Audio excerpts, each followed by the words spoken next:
Dans Europe 1 et l'invité politique de la matinale, c'est Benjamin Haddad, député Ensemble de Paris. Bonjour Benjamin Haddad. Bonjour. Bienvenue dans les studios d'Europe 1. Est-ce que vous vous dites, vous aussi, Benjamin Haddad, enfin, on va savoir pour la formation d'un gouvernement et la nomination d'un Premier ministre ou d'une Première ministre? Vous le savez, le président de la République va recevoir dans 2 jours les chefs des forces politiques de l'Assemblée nationale pour consulter. La question fondamentalement qui se pose, c'est comment constituer une majorité à l'Assemblée nationale pour gouverner. Il nous reste encore beaucoup de défis majeurs pour notre pays, à commencer par un budget à la rentrée qui devra être adopté par l'Assemblée et le Sénat, qui devra répondre à la question notamment de nos dépenses publiques et faire réduire nos déficits et notre dette. Donc ce sera des choix difficiles qui devront être faits. Et pour cela, donc, le président de la République doit nommer un Premier ministre. Je pense qu'il le fera dans les prochains jours. Mais en effet, l'équation est difficile, donc il fallait prendre le temps. Ça ne sert à rien de se précipiter pour nommer un gouvernement qui serait censuré immédiatement.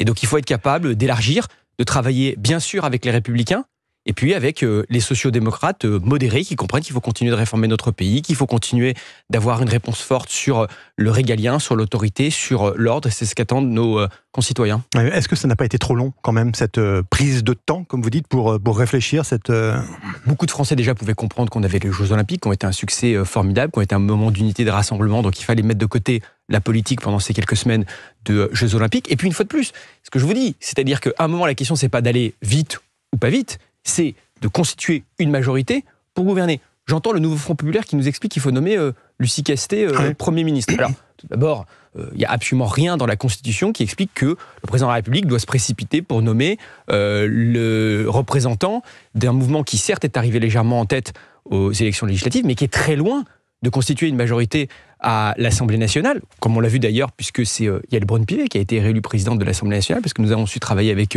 les Républicains sur cette élection importante, mais aussi parce qu'on a là un nouveau Front populaire qui a un programme profondément radical sur les questions de sécurité, sur les questions d'économie, avec une explosion de la dette, des dépenses publiques et des impôts, et qui clairement n'a pas envie de travailler avec les autres forces modérées de l'Assemblée nationale. Alors justement, Benjamin Haddad, est-ce qu'il n'aurait pas mieux valu dans la stratégie du président de la République de nommer tout de suite Lucie Castet à Matignon, tabler sur une motion de censure immédiate pour faire la démonstration de l'impossibilité d'une majorité à gauche, et donc de chercher une autre majorité au centre ou à droite?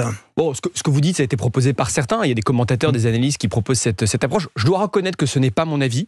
Je pense que certains, peut-être d'ailleurs dans la majorité, ne seront peut-être pas d'accord avec moi, mais ce n'est pas mon avis parce que, une fois de plus, je crois que déjà le message qu'on enverrait aux investisseurs étrangers, par exemple, ce serait qu'on pourrait avoir l'extrême gauche avec sa radicalité, sa violence, avec son programme qui serait absolument délirant sur le plan de la fiscalité et de l'économie au pouvoir, même quelques jours. Et donc je pense qu'alors que nous avons rendu notre pays attractif et stable sur la question de la fiscalité, des investissements, que nous avons pu faire réouvrir des usines et faire baisser le chômage ces dernières années, je pense que ça enverrait un mauvais signal, même si ce gouvernement serait rapidement censuré. Et je ne pense pas qu'il faille jouer la carte de l'instabilité. Donc laissons-nous le temps de dialoguer, de faire ce que nous avons su faire pendant les JO, c'est-à-dire mettre tout le monde autour de la table, pour échanger, pour trouver des compromis, pour négocier, pour nommer un gouvernement qui sera stable. Et nous l'avons dit dès le début, et c'est pour ça d'ailleurs qu'un gouvernement du nouveau Front populaire ne serait pas stable, un gouvernement qui aurait notamment des ministres insoumis, qui est un mouvement radical, qui a bafoué nos institutions, qui a fait de l'antisémitisme son carburant électoral depuis des années, serait immédiatement censuré. Le portrait robot du candidat idéal à Matignon, c'est quoi, Benjamin Haddad? Un technicien qui pourrait assurer un bon fonctionnement de l'État, mais sans réforme, susceptible de provoquer des oppositions? Non, sans réforme, vous savez, je n'y crois pas du tout. Je pense que le portrait robot, déjà, c'est se demander quel est le projet sur le fond, qu'est-ce qu'on a envie de faire avec les Républicains. Je souligne d'ailleurs que Laurent Wauquiez et les députés républicains ont fait des propositions constructives intéressantes sur les questions d'autorité, sur les questions de fiscalité au sein de leur pacte législatif. Nous avons nous-mêmes fait un pacte d'action avec Gabriel Attal, des propositions dont certaines peuvent être convergentes sur ces sujets avec les Républicains et qui peut travailler aussi avec les socialistes sur les questions d'ordre, sur les questions de réforme, de justice sociale aussi, de lutte contre l'immigration illégale qui sont attendues par nos concitoyens. Donc parlons d'abord du fond. Mais vous savez, je relisais cet été la biographie d'Aristide Briand, rapporteur de la loi sur la laïcité de 1905 au cours de la Troisième République. Voilà une République dont on a souvent dit, et c'est vrai, qu'elle était instable, on voyait beaucoup de gouvernements se succéder, jamais ou rarement de majorité absolue, et pourtant on a pu faire des réformes réformes comme la loi de 1905 ont été des réformes majeures pour notre pays, où on a pu négocier, on a pu mettre autour de la table le centre-gauche, le centre-droit à l'époque, faire des compromis, négocier. Alors, c'est plus dans notre culture politique. Et donc aujourd'hui, on dit il n'y a pas de majorité absolue, donc on ne pourra pas faire de réforme. Moi, je n'y crois pas. Je pense que ça demandera effectivement de changer de logiciel, d'être capable de négocier. Je pense qu'on en sera capable. Mais d'une certaine façon, Lucie Castet vous répond ce matin dans une interview à Libération, puisqu'elle assure que le gouvernement qu'elle dirigerait, avec des responsables de la France Insoumise, serait justement en mesure de trouver des accords sur certains sujets du programme du nouveau Front Populaire, comme l'abrogation de la réforme des retraites ou encore la question des services publics. Mais Lucie, à gauche aussi, on peut... Mais moi, j'ai constaté que Lucie Castet, sur ce sujet, passait son temps à se contredire. Puisque je l'ai vu, par exemple, un jour expliquer qu'elle allait travailler avec le Rassemblement National pour trouver des majorités, puis le lendemain dire non, il en est hors de question, on ne leur parlera pas. Un jour dire finalement le SMIC à 1 600 € ou l'abrogation de la réforme de la retraite, ce sont des horizons lointains. Et l'après-midi, peut-être parce qu'elle avait été rattrapée par la patrouille, expliquer que non, c'était à prendre ou à laisser, que ce serait fait immédiatement. Nous, on a expliqué, par exemple, que la présence de ministres insoumis au sein d'un gouvernement était une ligne rouge absolue, parce qu'il suffit de voir leur comportement. Et encore juste cet été, Rima Hassan qui a participé à une manifestation pro-Hamas en Jordanie, Sofia Chikirou qui a partagé des commentaires favorables, élogieux vis-à-vis d'Ismaël Haniyeh, le chef du Hamas qui a été tué sur sa page Instagram. Il est hors de question de gouverner avec des gens comme ça. La France Insoumise, qui accuse Emmanuel Macron de dérive institutionnelle, envisageait hier une procédure de destitution du président de la République. Alors on sait que ça a peu de chances d'aboutir, mais est-ce qu'en laissant... d'une certaine façon, pourrir la situation, est-ce que Emmanuel Macron n'est pas responsable des tensions qui apparaissent et des provocations et des brutalités, finalement, de la France Insoumise? Non, mais les seuls responsables de la brutalité de la France Insoumise, c'est la France Insoumise. Ce sont les ingénieurs du chaos au sein de notre pays. Moi, je ne me rappelle pas l'article de la Constitution qui explique qu'il faut nommer Lucie Castet immédiatement au gouvernement. La Constitution est très claire, c'est le président de la République qui nomme un Premier ministre, et a fortiori, il doit nommer un Premier ministre qui sera capable de gouverner, c'est-à-dire de ne pas se faire censurer par une majorité à l'Assemblée nationale. Donc, il se laisse le temps pour consulter, pour dialoguer. Moi, ce que je vois, c'est le président de la République qui, au contraire, dans les prochains jours, dialogue avec toutes les forces politiques et qui reçoit même Lucie Castet, envoyée par le nouveau Front Populaire. Donc, mais justement, est-ce qu'elle a une légitimité, Lucie Castet, à aller à l'Élysée vendredi? Le président a dit « je veux parler à toutes les forces politiques », le nouveau Front Populaire propose Lucie Castet, et à ce moment-là, il accepte de dialoguer avec elle. Donc là, moi je trouve que ça montre au contraire une ouverture d'esprit, une volonté d'apaisement, de rassemblement, de dialogue. On sort encore une fois des Jeux Olympiques qui ont été un formidable moment d'optimisme et de rassemblement pour notre pays. Continuons sur cette lancée. Mais là, l'approche de la France Insoumise, ça a toujours été la radicalisation et le fait de vouloir mettre à bas nos institutions. J'ai vu leur comportement depuis 2 ans à l'Assemblée nationale.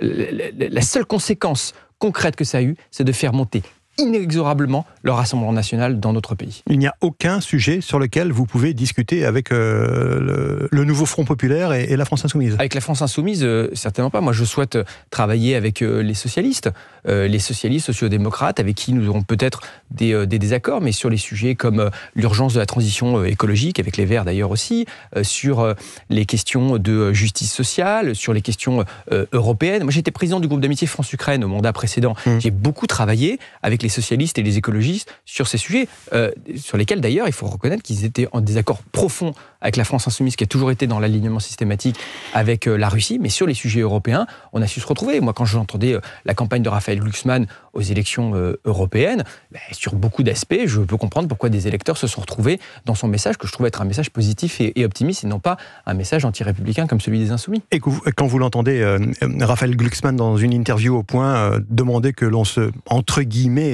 débarrasse de Jean-Luc Mélenchon, mais aussi d'Emmanuel Macron, quelle est votre réaction, Benjamin Haddad? Emmanuel Macron, il est président de la République. Donc il sera président de la République pour les 3 prochaines années. Et puis, quant à Jean-Luc Mélenchon, j'ai lu cette déclaration de Raphaël Glucksmann. Moi, je voudrais quand même dire juste 2 choses. La première, c'est qu'il a soutenu la constitution du nouveau Front Populaire. Bon, et avec les Insoumis, avec Jean-Luc Mélenchon. Et puis Jean-Luc Mélenchon, c'est le chef de la France Insoumise, d'ailleurs renforcé depuis quelques mois, puisqu'il s'est débarrassé des quelques voix dissonantes, comme Raquel Garrido, Alexis Corbière et d'autres, qui faisaient entendre une autre voix au sein de la France Insoumise. Mais surtout, c'est l'arbre qui cache la forêt. Parce que nous dit Raphaël Glucksmann? Donc on se débarrasse de Jean-Luc Mélenchon, mais on peut quand même gouverner avec Rima Hassan, avec Thomas Porte, avec Sofia Chikirou, mais même Ruffin, dont on dit souvent que c'est un modéré, était celui qui avait dit que, pendant les Gilets jaunes, qu'Emmanuel Macron a été animé comme John Kennedy. Donc, moi, je voudrais quand même qu'on rappelle la violence qui est consubstantielle à ce mouvement et pas uniquement à la personne de son dirigeant. Alors vous parliez de Rima Hassan, l'eurodéputée insoumise qui s'est affichée vendredi dernier à Amman, en Jordanie, dans une manifestation au cours de laquelle il y a eu des hommages au chef du Hamas, Ismail Haniyeh, qui a été tué à Téhéran le mois dernier. Depuis, alors elle s'est défendue, assurant ne pas vouloir s'associer à cet hommage. Est-ce que vous faites partie de ceux qui réclament la levée de son immunité parlementaire pour apologie du terrorisme ? Oui, absolument. Et je soutiens la démarche de ma collègue Caroline Yadan qui fait un signalement article 40 au procureur de la République pour apologie du terrorisme et incitation à la haine raciale. Rima Hassan a participé à une manifestation pro-Hamas en Jordanie. Elle savait très bien ce qu'elle faisait. Depuis d'ailleurs quelques semaines, elle est coutumière de déclarations antisionistes, violentes. C'est quelqu'un qui avait dit que Israël était, je ne sais plus quelle était l'expression, une barbarie. Enfin, donc elle multiplie ce type de provocation. On ne peut pas les laisser passer. Nous avons une responsabilité. Donc, je me réjouis d'ailleurs que François-Xavier Bellamy aussi, au Parlement européen, ait décidé de porter plainte pour menace de mort, puisque évidemment c'est de ça dont il s'agissait quand elle dit « vous ne pourrez plus dormir tranquille » dans un tweet à François-Xavier Bellamy. Et je m'associe à la démarche de Caroline Yadan. Je l'ai eu au téléphone hier pour lui dire que je soutiendrai ce signalement article 40 auprès du procureur de la République pour apologie du terrorisme.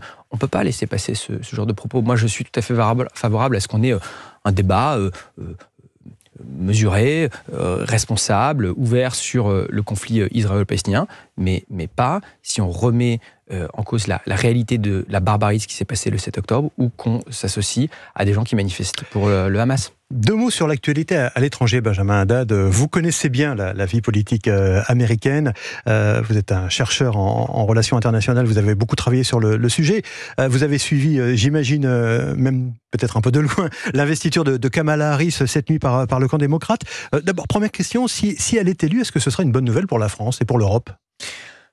Moi, je fais partie de ceux qui pensent que au-delà des personnalités de Donald Trump, de Kamala Harris ou avant de Joe Biden, il y a une tendance de fond aux États-Unis qui est que les États-Unis se détournent de l'Europe, qu'ils ont aujourd'hui des intérêts stratégiques. Ça a commencé avec Barack Obama. Absolument, ça a commencé avec le pivot de Barack Obama, donc avant Donald Trump, même si on a plus parlé pendant la présidence de Donald Trump, le pivot vers l'Asie et puis aussi un repli sur les sujets de politique intérieure. Et une fois de plus, d'ailleurs, Kamala Harris, sans surprise, fait campagne essentiellement sur les sujets de politique intérieure. Donc il faut que nous, Européens et Français, on en tire les conclusions, non pas pour être anti-américain, mais pour investir beaucoup plus dans notre autonomie, dans notre souveraineté stratégique au niveau européen, donc en augmentant nos budgets de défense, en étant moins dépendants de l'aide militaire américaine, parce que je crois que c'est une tendance de fond qui a été accélérée et exacerbée de façon rhétorique par Donald Trump, mais qu'on voyait déjà avec Barack Obama, et notamment, par exemple, avec la fameuse ligne rouge sur la Syrie, qui n'avait pas été respectée, qui avait des conséquences beaucoup plus sur la sécurité de l'Europe, des attentats terroristes, que sur celle des États-Unis. Donc ça, il faut le reconnaître. Donc,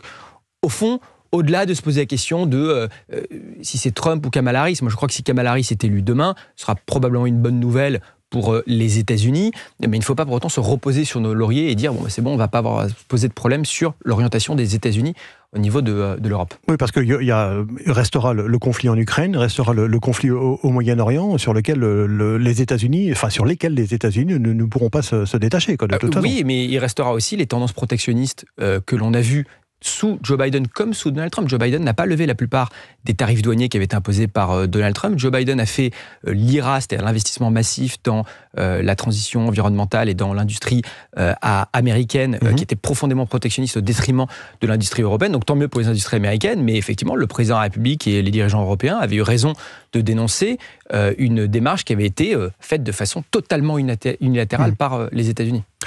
Merci Benjamin Haddad. Merci d'avoir accepté notre invitation ce matin sur Europe 1, député Ensemble de Paris. Merci à vous, bonne journée. Merci beaucoup. Europe 1,